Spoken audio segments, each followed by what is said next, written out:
വിശ്വവിഖ്യാത ചിത്രകാരൻ രാജാ രവിവർമ്മയുടെ ഇന്ദുലേഖ കിളിമാനൂർ കൊട്ടാരത്തിലേക്ക് മടങ്ങിയെത്തി.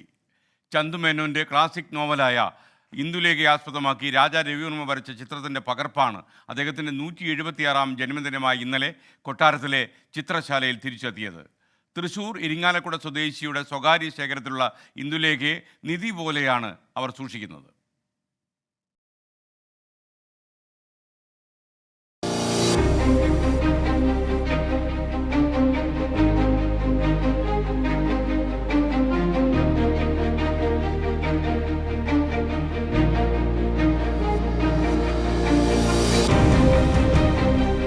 രവിവർമ്മ 150ഓളം ചിത്രങ്ങൾ വരച്ച കിളിമാനൂർ കൊട്ടാരത്തിലെ ചിത്രശാല. 132 വർഷം മുമ്പ് രവിവർമ്മ വരച്ച് പിന്നീട് കൈമാറിപ്പോയ ഒരു ചിത്രം ഇന്നലെ കൊട്ടാരത്തിന്റെ പടവുകൾ കയറി അതേ ചിത്രശാലയിലേക്ക് തിരിച്ചെത്തി.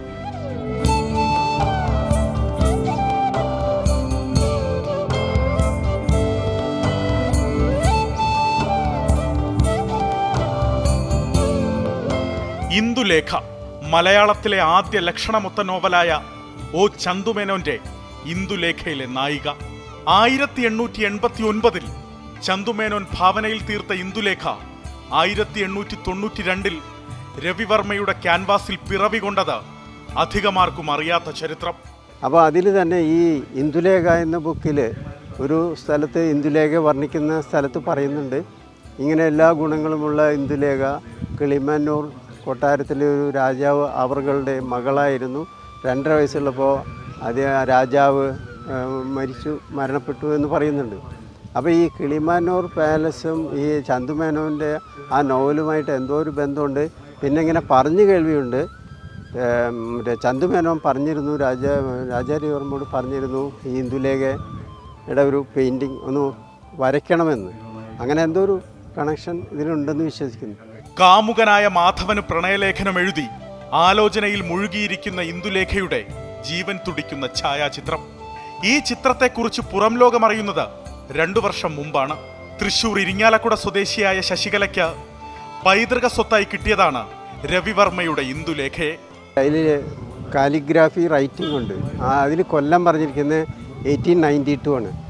അതിൽ മൈ ഡിയർ മാധവൻ എന്നുണ്ടായിരുന്നു. ആ മാധവൻ പിന്നെ കാലക്രമേണ പോയി. എന്നെങ്കിലും ഇന്ദുലേഖ മാധവൻ എഴുതുന്ന ഒരു ലെറ്ററാണ്, കാലിഗ്രാഫി റൈറ്റിംഗ് ആണ്.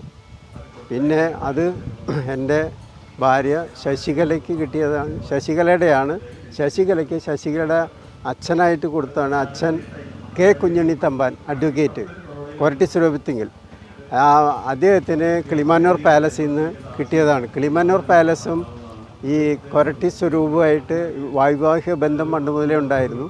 ഛായാചിത്രത്തിന്റെ പകർപ്പ് രവിവർമ്മയുടെ ജന്മദിനത്തിൽ തിരികെ കിളിമാനൂർ കൊട്ടാരത്തിലേക്ക് എത്തിക്കാൻ താല്പര്യമുണ്ടെന്ന് ശശികലയാണ് പാലസ് ട്രസ്റ്റ് ജനറൽ സെക്രട്ടറി രാമവർമ്മയെ അറിയിക്കുന്നത്. യഥാർത്ഥ ഛായാചിത്രത്തിന്റെ ഡിജിറ്റൽ പകർപ്പ് കൊട്ടാരത്തിന്റെ ഭാഗമായ ചിത്രശാല ഗാലറിയിൽ ഇനി മുതലുണ്ടാകും.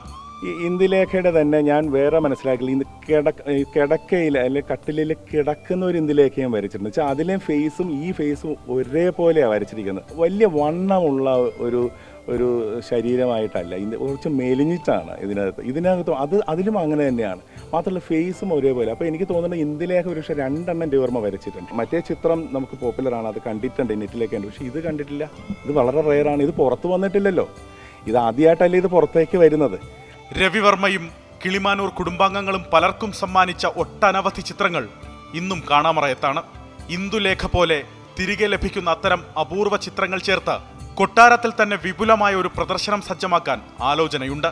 വ്യാജ പതിപ്പുകൾ പടച്ച് രവിവർമ്മ ചിത്രങ്ങളുടെ വിപണി മൂല്യം കവരാമെന്ന് ആരും ധരിക്കണ്ട. ചിത്രത്തിന്റെ പ്രായം കണക്കാക്കുന്ന ശാസ്ത്രീയ രേഖകൾ തുടങ്ങി ഉടമസ്ഥാവകാശം വ്യക്തമാക്കുന്ന സർക്കാർ രേഖകൾ വരെ ഒറിജിനൽ പതിപ്പുകൾക്കുണ്ടെന്ന് അടിവരയിടട്ടെ. പറയാൻ കാരണം, മുംബൈ പൂണ്ടോൾ ഗാലറിയിൽ സൂക്ഷിച്ചിരുന്ന രവിവർമ്മയുടെ മോഹിനി എന്ന ചിത്രം കഴിഞ്ഞ ദിവസം ലേലത്തിൽ പോയത് 17 കോടി രൂപയ്ക്കാണ്. അഭിലാഷ് തൊഴുവൻകോടിനൊപ്പം അലക്സ്, റാം മുഹമ്മദ്, 24, തിരുവനന്തപുരം. എന്തായാലും സന്തോഷകരമായ കാര്യമാണ്. രാജാ രവിവർമ്മ വരച്ച ഇന്ദുലേഖ കിളിമാനൂർ കൊട്ടാരത്തിലേക്ക് അദ്ദേഹത്തിൻ്റെ ജന്മദിനത്തിൽ തന്നെ മടങ്ങിയെത്തി എന്നുള്ളത്. എന്തായാലും ഒ ചന്തുമേനോൻ്റെ ക്ലാസിക് നോവലായ ഇന്ദുലേഖ ആസ്പദമാക്കിയിട്ടാണ് രാജാ രവിവർമ്മ ഈ ചിത്രം വരച്ചത്. ഇനി എന്തായാലും ഈ ചിത്രം കാണണം എന്നുള്ള ആളുകൾ കിളിമാനൂർ കൊട്ടാരത്തിൻ്റെ ചിത്രശാലയിൽ എത്തുക.